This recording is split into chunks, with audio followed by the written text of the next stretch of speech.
Okay, next in my Tibrious's glossary of terms.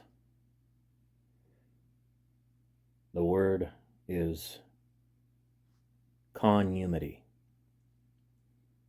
a neologism, a bastardized take on the word community, only spelled C-O-N-N instead of C-O-M-M.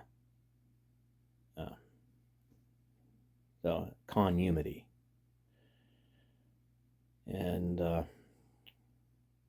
yeah. It's defined as a performative herd collective masquerading as a principled community, whether draped in rainbow flags or camo fatigues. The Connumity thrives on conformity, outrage cosplay, selective empathy, and tribal dopamine.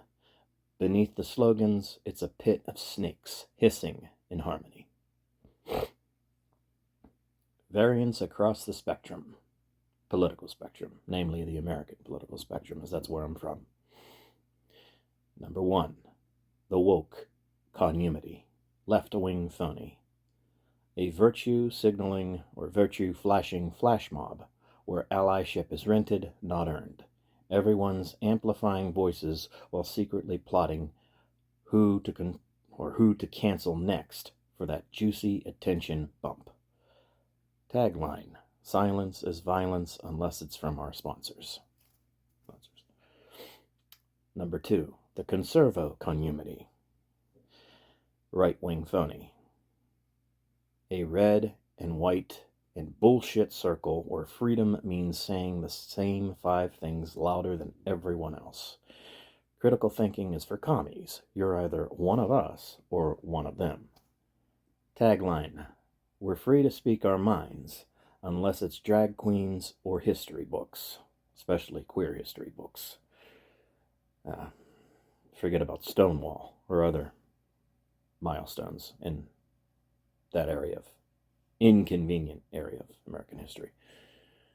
3, hacktivist Connumity, right-wing bootleggers, keyboard crusaders with burner accounts and blurry memes, claiming to fight tyranny while selling prepper supplements and conspiracy merchandise in the comments section. Catchphrase: we're the real rebels, just don't question the grift. Because you gotta keep the grift alive. Number 4, corporate Connumity, capitalism with a face filter, a diversity and inclusion team run by old white men in Patagonia vests. LGBTQIA+ merchandise drops in June. Layoffs in July. Your values are a checkbox. Your soul is a QR code. Slogan: we value you. Unless you organize. Just ask Amazon. Or should I say Scamazon. Just ask Starbucks. Or Starfucks. More like it. All those stores closing around the country. Just an excuse to union bust, in my opinion. And it's not just my opinion. Number 5, New Age spiritual Connumity, the Namaste away types, a pastel-hued echo chamber where toxic positivity replaces real support. Criticism is bad energy. Accountability is low vibe. Motto: raise your vibration and lower your standards. Usage in a sentence: I joined the local parenting group thinking it'd be supportive, but it was just a Connumity of smug breeder cultists who report you if you don't compost your baby's shit. The online patriot group turned out to be a Connumity of rage-fueled grifters shilling crypto in Christian NFTs, non-fungible tokens, or whatever the hell that means. And the Connumity blocked me for tone policing. I had asked if burning down the co-op was a bit much.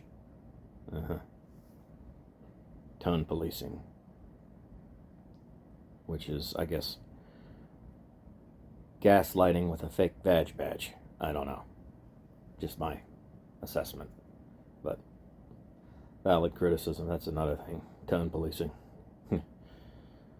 Ridiculous. Tone policing what? Conviction? Is that what you're doing? You're telling people to tone down their convictional beliefs. I know that's not a word, but I just made it one. And you know, that's another thing. If people like, I know I'm not nowhere near his status, but you know, I still have a platform here.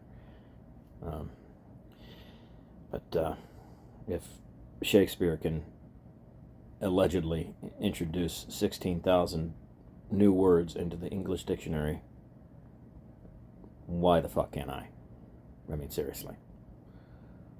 I suppose his Spanish rival, Lope de Vega, did the same.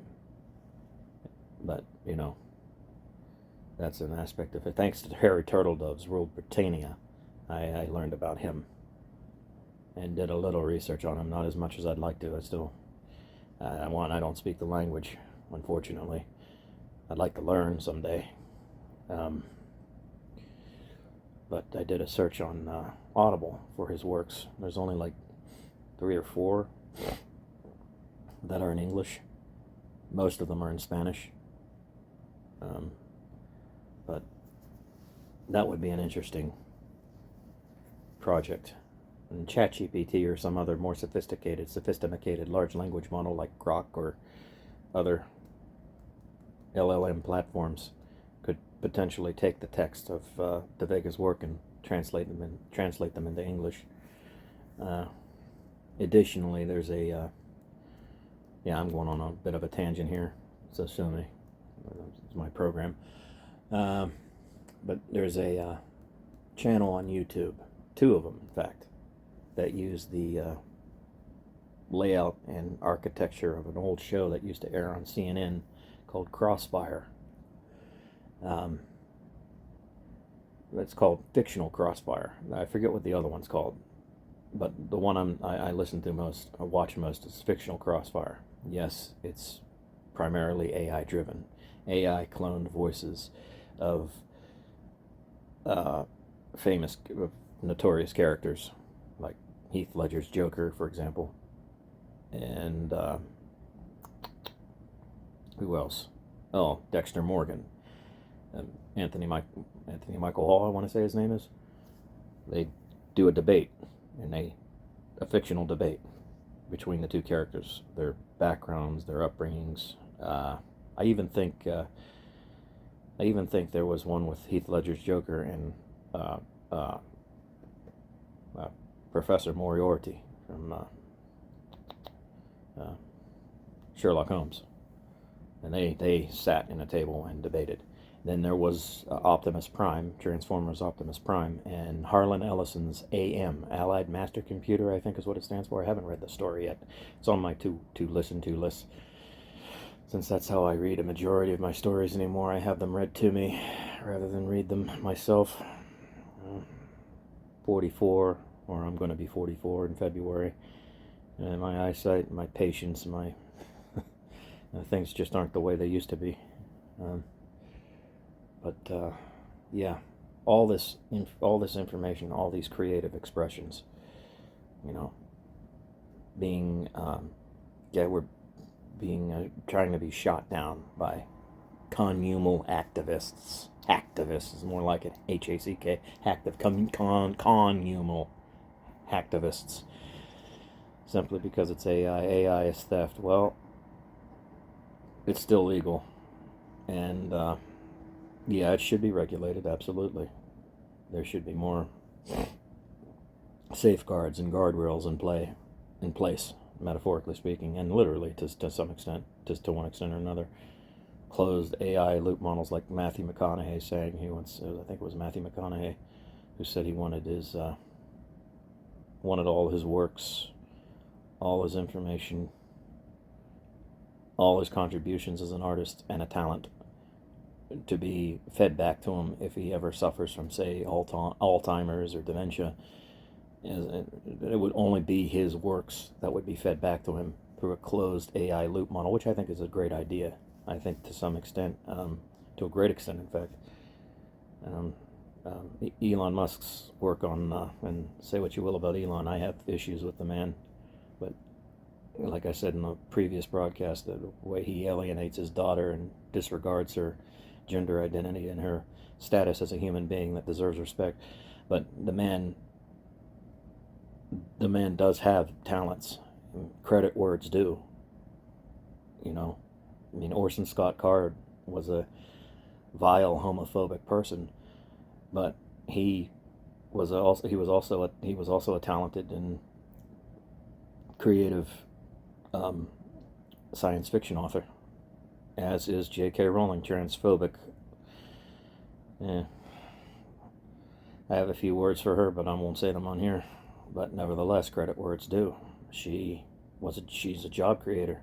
If it weren't for her, Daniel Radcliffe and the actress who played Hermione and the actor who played Ron, or is that his name? Ron Weasley? I forget. I don't know the characters' names off the top of my head. I don't follow the lore as extensively as people even 10 years younger than me do.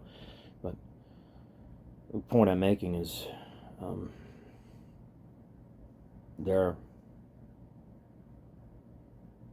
they have contributions to make. They have made contributions, and they should be acknowledged. I mean, Dr. Seuss was a reprehensible person. He hated kids, from what I understand. He was shitty to his wife too.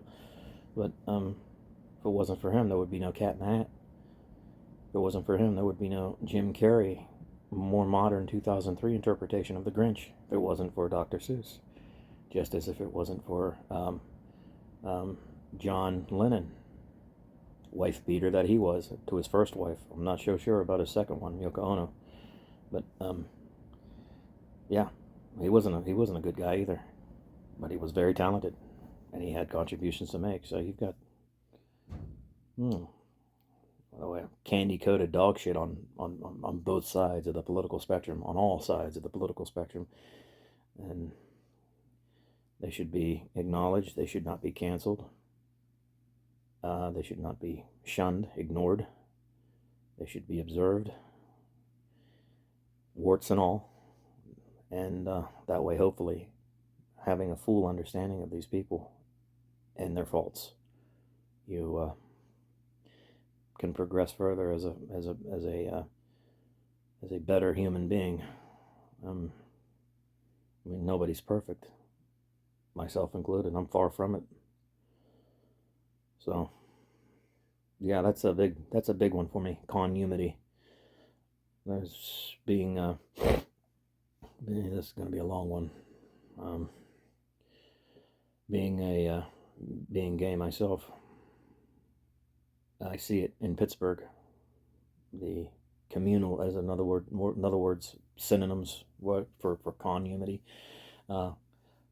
communal dissonance, and then derived from cognitive dissonance, and communal decay, which is what communal dissonance stemming from cognitive dissonance on an individual level inevitably leads to communal decay, which in turn breeds connumities. So, and everybody's in it for themselves. You don't look a certain way, act a certain way, behave a certain way. Not all cultures are equal. So, cultures different from races. It's bad to be racist, but it's essential for one's survival to be prejudiced. And now we're going into a different territory. Prejudice. I don't have time. I'm going to be 44 on February 11th. I'm 43 now, but the point I'm making is I'm not half the age I used to be. It's not 2003, 2004 anymore. And even then I was pretty, polarizing. But nevertheless, I use that word a lot. Regardless, I don't have the energy to look for the exception, the positive exception to the overarching negative rule. If you're one positive exception hanging out with 10, 20 people, other people, excluding yourself. So if you're the 21st person, but those 20 other people are the negative role, are everything I despise about the cattiness and the superficiality and the backstabbedness. I'm making up words. It's like I said, I don't give a shit. You know what I mean. You don't need to be a grammar. Don't be a grammar Nazi. Don't be the word police either. Not on here. I promise not to do the same for you either. Speak your mind. If you disagree with me, by the way, if you disagree with me, sound off. I'm not going to censor you, but don't retaliate by advocating for my censorship either. Nevertheless, if those 20 other people are everything I despise about the Connumity I'm a part of, then it's on you individually, to prove yourself to be the positive exception. It's not on me to sift through the metaphorical dog and cat shit to find the diamond in the heaping pile of shit that is you as being the positive exception. I don't have the energy for that, and I'm not obligated to, under any means, unless it's a job description or, I'm a social worker, which I'm not. Nevertheless, there we go again.